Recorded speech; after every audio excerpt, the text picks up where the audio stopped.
가장 큰 문제는 뭐냐면 입주 폭탄이 신도시에 이렇게 떨어진 이 검단 신도시에 분양도 쏟아지고 입주도 쏟아지고 입주하는 초기 단지에서 편의시설도 아직 많지 않고 오씨 이런 데서 어떻게 살고 이런 생각을 하시는 분도 있을 거예요. 그런데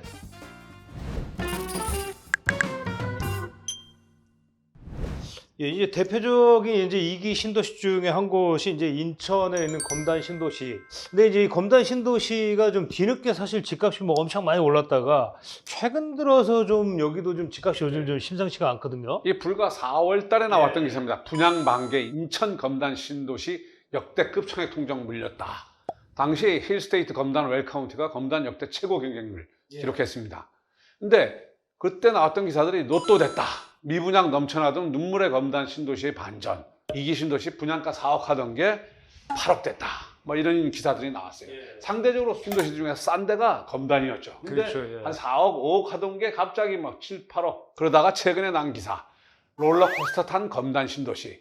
아파트 분양권 8억에서 4억으로 뚝. 예, 진짜 급전직하네요. 직하죠. 예. 물론 과장된 측면도 있죠. 있는데 어쨌든 이게 검단 신도시가 인천, 서구, 김포 여기가 사실은 상당 기간 저평가돼 있다가 서울 집값 오르고 인천 집값 오르고 경기도 집값 오르고 뒤늦게 가격이 올라갔죠. 올라갔다가 다시 이제 산이 역시 높으면 골도 깊은 모양이에요. 그러면서 지금 뭐 유튜버들이 지금 난립니다. 재난급 입주 폭탄 12,000세대 34평형이 뭐 전세가 1억대 84제곱미터 3, 4평짜리가 지금 4억 원대로 떨어졌다. 8억에서 하는 데가 대표적인 데가 뭐냐면 신안 인스빌 어반버스트입니다. 이게 지금 최근에 입주 이제 하고 있거든요. 근데 이게 뭐 분양권 거래는 정확하게 얘기하면 12월 18일부터 전매 제한이 풀려요. 올해 12월 18일. 그 전에 이제 계약이 되겠죠, 당연히. 근데 분양가가 어쨌든 비로얄층 기준이죠. 4억대까지 떨어졌어요. 이게 뭐 1층인 것 같아요. 이게 뭐 분양가에 사실은 근접하는 거예요. 그러니까 최근에 이제 검단 신도시의 우미린 클래스 1 이게 분양이 됐어요. 이게 4억 6,730만 원. 9월 초에 분양이 됐었네요. 이거보다 더 싼 거예요. 뭐 입지 차이가 난다 손 치더라도 여기 지금 경쟁률이 어떻게 되냐면 18대 1. 뭐 기타 지역은 55대 1이에요. 상당히 인기가 끌었어요. 이게 1순위 공급이 9월 6일이었어요. 물론 입지적 차이가 난다 손 감안하면 4억대 중반에서 살 수 있으면 이게 그냥 그렇죠. 괜찮은 거 아니냐 이런 얘기 나오죠. 입주를 앞둔 아파트인데. 그래서 보면 4억 3천 이게 1층, 2층 저층인 것 같아요. 네, 25층. 그다음에 전세 가격이 2억. 17층이면 굉장히 좋은 층 아닙니까? 뭐 로얄층이죠. 장기 거주 가능한 에어컨 전면동이다. 이 중에서는 좀 위치가 안 좋으면 1억 8천, 9천, 7천에도 가능하다는 거예요. 전세 새 아파트에. 사실은 뭐 한 서너 달 전만 해도 상상도 할 수 없는 일이었죠. 현지에서 물어봤더니 반응이 어떠냐면 이게 특히 신안 인스빌 같은 경우 미분양이 나서 투자가들이 많이 샀는데 지금 이제 입주 잔금을 내지 않습니까? 그렇죠. 그러고 보니까 전세 가격이 너무 떨어지고 그러니까 전세를 놔야 되는데. 그다음에 대출도 잘 안 되고 이러니까 그런 거다. 이게 미분양이 크게 나긴 났던 모양이에요. 그래가지고 아마 투자가들이 많이 들어갔어요. 투자가들이 대부분 미분양이죠. 미분양 나니까.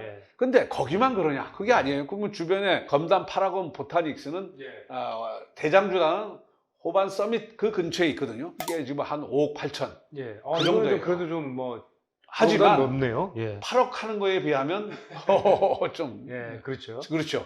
그다음에 아까 말씀 호반 서밋 대장주라는데 8억 9천이에요. 차이가 많이 나네요. 많이 나죠. 거의 더블 여기 가까이 그다음에 10억. 예. 그다음에 검단 신도시 아까 2차 뒤에 더힐 5억 4천. 그럼 비슷하게 근데 저게 호반 서밋은 뭐냐면 입주한 지가 벌써 한 1년이 넘었어요. 그래서 집주인들이 대부분 상당 부분 살고 있어가지고 더 이상 이제 금매를 내놓을 이유가 없다는 거예요. 근데 나머지 이제 입주하는 데는 금매할 수밖에 없는 상황이 있는 사람들이 꽤 있다는 거예요. 아까 얘기했지만 이 검단 파라곤 보타닉스 같은 경우 6억 정도 입주가 아직 안 끝났어요. 그래도 여기도 보면 6억에서 한 5억 정도 나오니까 거기다 이제 이 가장 큰 문제는 뭐냐면 입주 폭탄이에요. 신도시에 이렇게 떨어진 이 검단 신도시에 신축 아파트 전세가가 1억대. 물론 1억은 아니고 1억 한 8천, 9천, 7천 이렇게 나와요. 이게 지난 6월에 입주를 시작한 검단 파라곤 센트럴 파크 같은 경우 전용 8제곱미터가 2억 5천 하다가 뭐 5천만 원 정도 떨어졌고 뭐 이런 게 쭉쭉 떨어진 거예요. 왜냐하면 입주가 한꺼번에 몰려서 그런 거예요. 검단이 올해 입주 물량이 작년에 6천 가구였는데 올해가 12,000가구예요. 2배로 늘었네요. 2배로 늘었어요. 12,000가구가 여기가 가령 서울 한복판이다 그러면 주변에서 올 거 아니에요. 여기는 검단 신도시를 가려면 주변에서 수요가 그렇게 많지는 않아요. 여기 완전 입주하는 초기 단지라서 편의시설도 아직 많지 않고 그러니까 굉장히 사실은 전세나 매매가 구조적으로 푹 떨어질 수밖에 없는 구조라는 거예요. 보면 지금 검단 대구에 올해 쭉 몰려 있어요. 그러니까 이게 외부에서 계속 유지가 되는데 서울이나 인천도 이제 전세 가격, 매매가가 떨어지기 시작했잖아요. 그러니까 여기에 더 큰 타격을 받는 거예요. 수요 공백 현상이 발생하는 것 같아요. 그 다음에 이제 왕릉 아파트. 원래 뭐 6월에 입주해야 됐던 게 지금 또 연말에 입주가 지금 시작되는 거예요. 그러니까 결국 입주 폭탄의 또 다른 원인이 되겠네요. 예, 그렇죠. 이 가구만 하더라도 지금 합치면 거의 4천 세대 4천 가구 되는 거 아니에요. 4천 가구가 지금 그러니까 사실은 이게 전세나 매매나 이 30평대 아파트, 새 아파트를 4억에 살 수 있다. 예. 4억대. 물론 뭐 조금 입지가 좋으면 5억. 그게 많지는 않아요, 지금. 그리고 여기는 검단의 특징이 서울도 가능하거든요, 출퇴근이. 더 문제는 뭐냐면 검단 신도시가 인천 서구에 있지 않습니까? 서구에도 입주가 많아요. 예, 그러니까 이제 검단을 뺀 나머지 그치, 서구. 지역. 예. 그 합치니까 18,000가구예요. 그러니까 이게 뭐 이 중에서 12,000가구가 검단이고 루엔주엘 프루지오도 뭐 700세대. 포레나 루윈시티. 예. 다 같은 생활권이에요.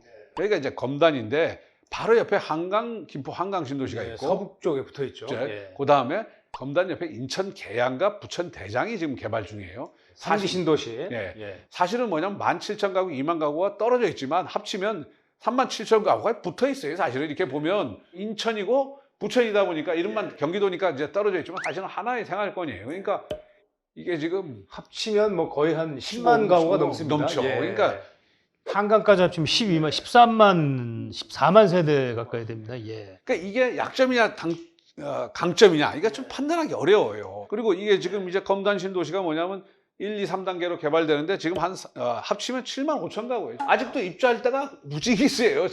지금 이제 1단계가 지금 입주가 하고 있는 거죠? 예. 그리고 2단계는 첫 분양이 작년에 예, 이제 분양이 시작된 단계고. 금당 펜타리움 있었고 뭐 이러니까 이게 보면 지금 올해 또 검단 5차 디에트로 대방건설에서 또 11월에 분양하고 금호건설에서 11월에 하고 또 분양이 남아 있네요. 동부건설도 10월 달에 이달 말쯤 하겠죠. 예. 예. 분양도 쏟아지고 입주도 쏟아지고 그러니까 수요 공백이 생겨가지고 거의 뭐 원가 수준까지 떨어진 거예요. 근데 검단 신도시가 지금 왜 또 문제가 되냐면 교통이 불편해요. 그래서 사실은 수요가 입주 초기에 제한적이다. 원래 신도시라는 게 입주 초기에는 다 장화 신고 뭐 이렇게 지금 가보면 한쪽은 공사하고 있고 한쪽은 입주해 있고 어수선해요. 근데 원래 부동산 신도시라는 게 초기에는 가격도 안 나가고 다 분당, 일산 다 그랬죠. 그러다가 어느 정도 7, 8년쯤 지나면 편의시설이 완비되고 초등학교, 학교도 어느 정도 형성이 되면 그때 가격이 오르죠. 그래서 여기도 아까 말씀드렸다시피 지금 지하철은 없어요. 옆에 김포 라인을 이용해야 되는데 김포 골드라인. 지하철도 없죠. 근데 지금 2024년 개통으로 하는 1호선 연장. 인천 1호선입니다. 인천 1호선. 근데 인천 1호선이 되면 인천국제공항철도를 통해 가지고 인천뿐만 아니라 서울도 이제 출퇴근이 가능해지는 거죠.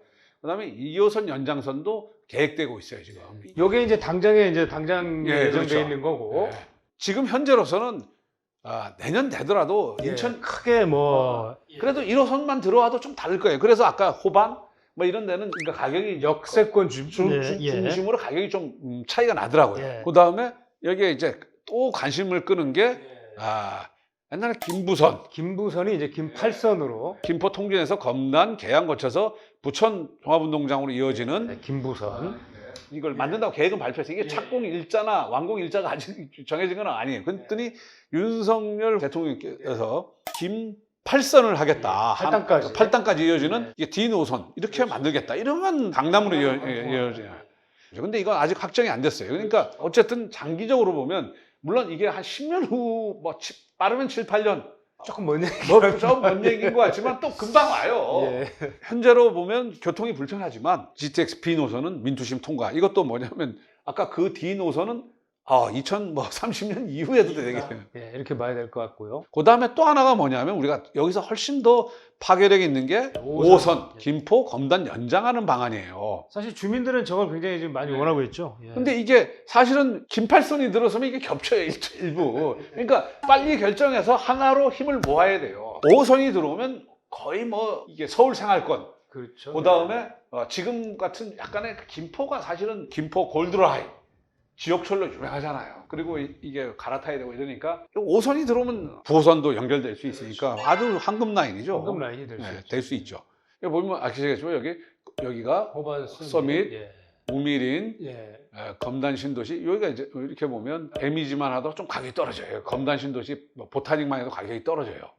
입지적으로 보면 엄청난 차이가 나는 것도 아니에요. 저기가 아마 또 지하철이 좀 아마 들어오는 들어오면 가깝다는 하지만 그렇죠. 예. 저희가 뭐 살다 보면 뭐 반드시 바로 옆에 걸어서 1분 거리 도보 지하철은 그렇게 흔한 건 아니니까요. 근데 이게 문제는 이제 한강 신도시하고 이제 비교를 해보면 이제 한강 신도시는 한 6억 하다가 지금 5억대로 떨어졌고 이게 30평대입니다. 한강 힐스테이트도 5억 하다가 4억대로 떨어졌으니까 근데 이건 구축이에요. 네, 구축이죠. 여기는 신축이고 좀 차이가 날 거예요. 이건 벌써 입주한 지 한 10년쯤 된 아파트들이니까. 비교는 해볼 수 있지만 저기에 너무 맞출 필요는 없다.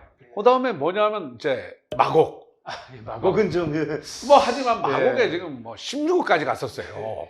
일산도 뭐 36평에 한 8억 가니까 30평. 검단하고는 별 차이 안 납니다, 사실. 그렇지만 물론 이제 구축이지만 여기 뭐 예, 한 구축이면 30년 된 아니, 아파트들이지만. 이제 더 비싸죠. 물론 뭐 거기 그 새 아파트 보는데 여기는 이제 재건축 호재가 있으니까. 그다음에 2026년에 검단 신도시 박물관, 도서관 뭐 이런 게 개관한다는 거니까 지금 가보시면 한쪽에서는 아파트 입주해가지고 학교도 있고 뭐 있는데 또 상당 부분은 막 공사한다고 복잡합니다 지금. 오씨 이런 데서 어떻게 살아 뭐 이런 생각을 하시는 분도 있을 거예요. 그런데 사실은 신도시는 다 그런 과정을 거쳐가지고 살기 좋은 도시로 바뀌는 거예요. 그리고 기본적으로 신도시라 하면 뭐냐면 편의시설을 잘 갖추고 있는 거예요. 여기도 그리고 주변에 신도시들이 많이 들어오기 때문에 대중교통, 지하철 가만히 놔둘 수가 없어요. 그러니까 사실은 김부선, 김팔선 논쟁이 벌어진 것도 결국은 유권자들이 많으니까 선거 때마다 여기가 뭘 해주겠다고 하는 거예요.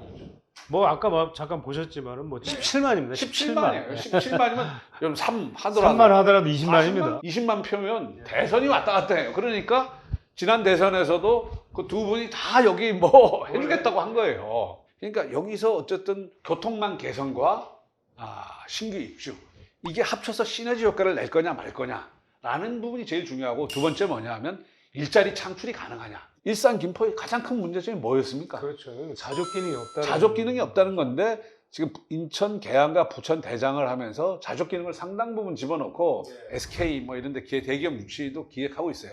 그 다음에 마곡지구에 이제 영향권이 있으니까 이런 부분에 대해서 사실은 이제 어떤 신도시의 운명이라는 게 입지적으로 이 입지도 보면 아주 나쁜 입지 아니에요.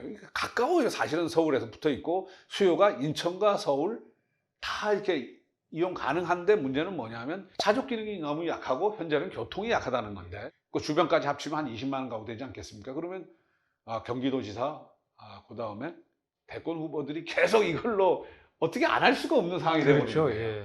근데 참 문제는 뭐냐면 인천 검단 신도시가 속한 인천의 입주 물량이 어쨌든 2024년 전체적으로 인천 전체적으로 지금 좀 너무 많다. 특히 인천 서구가 많다. 근데 이번에 뭐냐면 주정심서 지방규제 전면 해제할 때 안성, 평택, 파주, 동두천, 양주는 풀었는데 김포, 의정부, 고사는 제외를 했어요. 김포가 신도시 개발 지역이기 때문에 이게 풀어주기가 정부 입장에서도 풀어주면 확 뛰는 거 아니냐. 왜냐하면 뭐 신도시만 하더라도 이게 7만 5천 가구에 옆에 붙어 있기 때문에 상당히 계획적으로 개발되고 편의시설도 많아요. 그런 측면에서 그 다음에 지금 5억 전후로 새 아파트, 신도시 현실적으로 쉽지 않아요. 경기도에서도. 그런 측면에서 관심을 갖고 실수요자라면 지금 사라는 게 아니고 목표 액수를 정하시고 한번 이렇게 쭉 스캔을 해보세요. 지금 당장 좀 새 아파트에 좀 싸게 들어가고 싶다 그러면 검단. 전세값 뭐 아까 말씀하셨지만 1억대. 1억은 아니고 1억대. 그러니까 2억 밑 언더로도 가능한 데가 많으니까 30평대. 30평대 2억 이하면 사실 찾기 쉽지는 않습니다. 엄청난 대박 찬스는 아니더라도 적어도 뭐 어쨌든 이게 입주가 이루어지고 편의시설이 되고 지금 얘기했던 교통시설이 어느 정도 이루어진다면 결국은 좀 장기로 봐야 되겠죠. 좀 장기적으로 장기로 좀 봐야 내 집 마련 예. 좀 저렴하게 지금 쌀 때 좀 들어가서 그러니까 장기간 지금 좀, 당장 내년까지는 아무래도 조정을 받을 가능성이 높아요. 예, 입주가 물량 이어지니까. 때문에. 예. 근데 물량이 확 사라지면 다시 뛸 수도 있어요. 어느 정도 회복은 된다는 네. 거죠. 예. 8억대 지금 뭐 6억대 정도에서 예를 들어 형성이 된다든지 있는 거죠. 그러니까 한번 관심 있으신 분들은 내 집 마련 실수요자들 같으면 검단 신도시 한번 가보세요. 가보시면 가보시고 판단하시는 게 좋겠죠. 그렇죠. 뭐 이제 본인이 한번 교통이 불편하다 나는 뭐 인천이나 김포 쪽 또는 아까 말씀하신 마곡 쪽에 어떤 뭐 내가 좀 뭐 직장이 있다든지 하면 한번 뭐 검토해 보실 수 있겠죠. 예.